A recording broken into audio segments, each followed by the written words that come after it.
Good, happy Tuesday afternoon, April 14, 2020. I'm Riley King, and welcome to this afternoon broadcast of the Riley King Newscast right here on the Riley King Network. We have a lot of news to get to this afternoon, so let's begin. First up, live at 2 o'clock p.m., Governor Chris Sununu holds news conference for latest coronavirus updates. Latest DHHS data shows 1,020 COVID-19 cases in New Hampshire. Governor Chris Sununu is holding a news conference Tuesday afternoon to give updates about the spread of the novel coronavirus in New Hampshire and the state's efforts to slow it. The news briefing is scheduled for 2 p.m. It will air live on WMUR TV and above this article at that time. According to the most recent data provided by the New Hampshire Department of Health and Human Services, 1,020 Granite Staters have been diagnosed with COVID-19. 23 deaths have been attributed to COVID-19, and 152 patients have been hospitalized, and 249 patients have recovered, according to officials. This story will be updated. COVID-19 in New Hampshire, what you need to know. Let's take a look. And here's that COVID-19 in New Hampshire, what you need to know. 1,020 number of people in New Hampshire who have tested positive for COVID-19. 377 number of people in the United States who have tested positive. 23 number of deaths from COVID-19 in New Hampshire. 152 number of people who have been hospitalized with COVID-19 in New Hampshire, and 23,649 number of deaths from COVID-19 in the United States. This map of New Hampshire shows the cases of COVID-19 in towns and cities in New Hampshire. Hanover, 10 to 19 cases of COVID-19. And this graph shows new cases each day in New Hampshire. In the purple, daily new positive COVID-19 cases. In the orange, new hospitalizations. And in the red are the deaths. In your common symptoms, fever, cough, and difficult breathing. How it spreads, and prevention tips. Be sure to stay with the Riley King Network on the latest of your COVID-19 information. Flood concerns exist along the Pemigewasset and Saco rivers. Heavy rain and melting snow leads to flooding concerns in New Hampshire today. Let's take a listen to that video from WMUR News 9.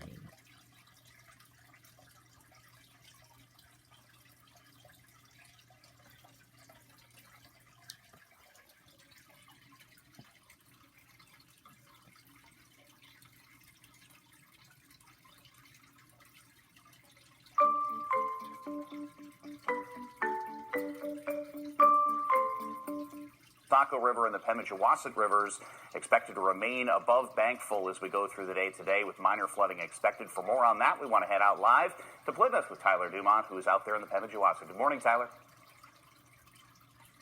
Kevin, good morning. With local emergency officials advising Granite Staters that this certainly could get worse throughout the day due to the melting snow and rain. Take a look here right now. If we can just pan down here, as I'm standing here, the water is literally coming right up to my feet here in the parking lot. So we're gonna have to move our cars here just a second because it is moving fast. And as you can see, they are expecting the water here to go up to flood levels. It actually has already exceeded flood levels, but it will continue to go up to close to 15 feet.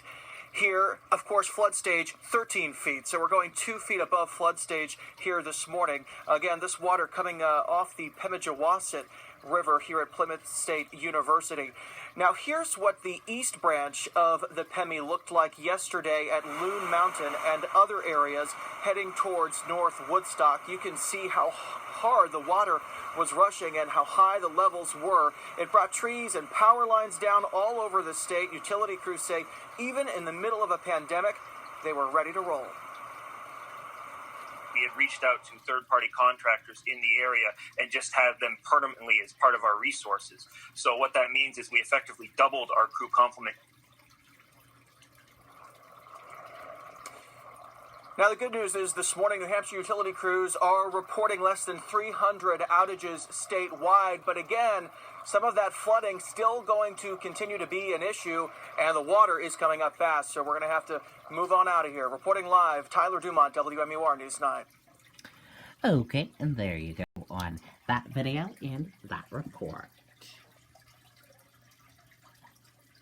New Hampshire schools will probably extend remote learning through school year. Final decision coming soon. Models may change governor's mind. Let's take a listen to that video from WMUR News 9.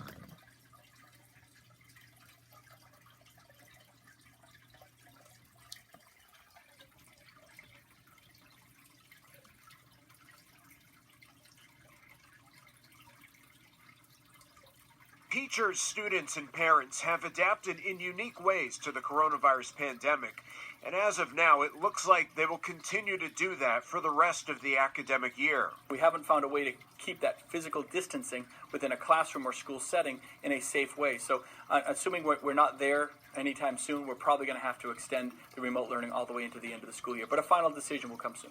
New Hampshire schools are already learning remotely through May 4th. But after that, Sununu says it's difficult to imagine sending students back to classrooms. There could be a lot of transmissivity of this virus. With asymptomatic kids, they wouldn't even know they have it. They're passing it back and forth. They go home, they spread it to their grandparents. That could create a real problem down the line. The governor says he's still looking at a couple of learning models that could change his mind. He'll likely make a final decision this week. While nobody wants to think that they're not going back to school, if that's in everybody's best interest, we absolutely support his decision and the decision of the Department of Education. The state's Parent-Teacher Association says everyone involved in remote learning has made the best of the situation, and they will continue to face the challenges head on. They really made it work for students and for each other, and it's been a really nice, as bad as it is, it's been a nice thing to see that they could make it work when they need to. Something that might be of interest to parents and teachers. Tomorrow, the National Parent-Teacher Association will host a webinar to talk strategies on dealing with the pandemic. In Concord, Mike Cronin, WMUR News 9. Okay, and there you go on that video and that report. New Hampshire pays out millions in unemployment filing process frustrating Granite Staters. National Guard Staffing Call Center. Let's take a listen to that video from WMUR News 9.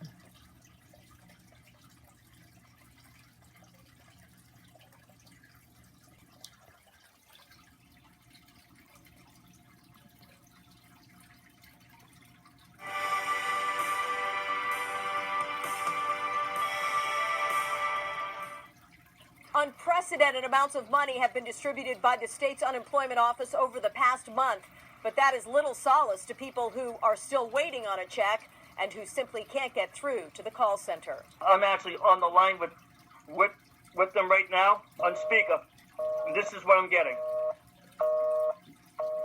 Just a plain bit, no ringing, no nothing. Jay Treecarton has a lot on his mind. A sick wife, 2 small children, and no income coming in. He's been calling the Employment Services hotline since last week. And I'm not the only person. Like a person down the street who's on unemployment has the same problem. News 9 inundated with calls and emails about unemployment hotline issues as well. So we went to the top for answers. Still receiving 5,000 to 6,000 calls a day. Employment Security Deputy Commissioner Rich Lavers says the National Guard is now helping to staff the call center. 250 phone lines with 90 to 100 people ready to pick up. It's difficult, though, to get to all of those calls with a live human being, which Governor Sununu feels is very important, that each person gets to talk with a live human being rather than being put into a chat room or some other AI feature. The hotline is open from 8 a.m. to 8 p.m., but some calls are taking 90 minutes for one person. Use the website. Laver says it's working. We had 55,000 people who went onto our system just yesterday on Easter Sunday to either check their claim or file their claim.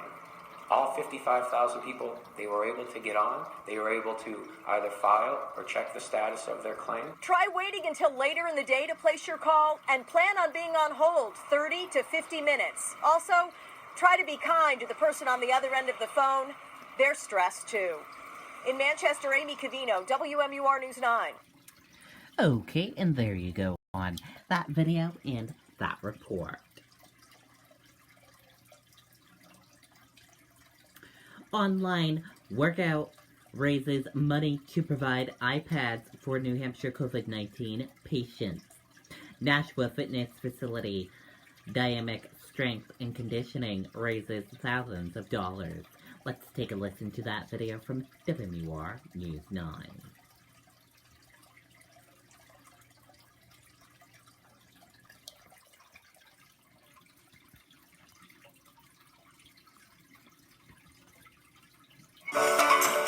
We need a new generation of farmers, and these farmers need to be farmers who are taking care of... 10 seconds, let's go!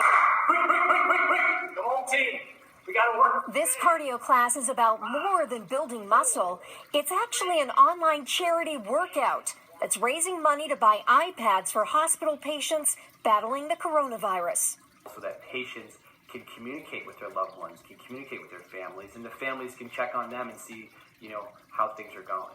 Matt Skeffington, owner of Nashua's Dynamic Strength and Conditioning, says the idea came from his wife, who is a nurse at the ICU at Elliott Hospital.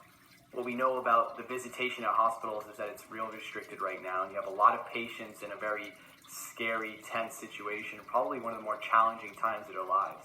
More than 500 people joined the workout, and donations poured in. We created a donation page, and I remember just looking at the page and checking on it, and within a few hours, we had $6,000 raised.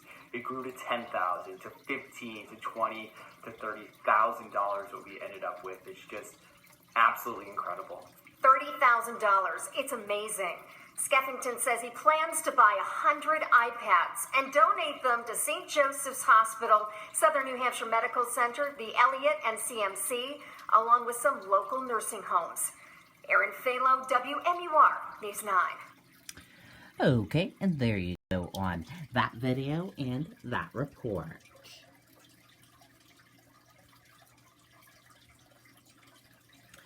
Dow jumps more than 400 points as coronavirus outlook improves. Stocks jumped on Tuesday as investors grew more optimistic about the coronavirus outlook while bracing for the start of the corporate earnings season. Food supply concerns. Farmers across the country are destroying massive amounts of food while grocery stores and food banks struggle to keep their shelves stocked. Let's take a listen to that video from ABC News.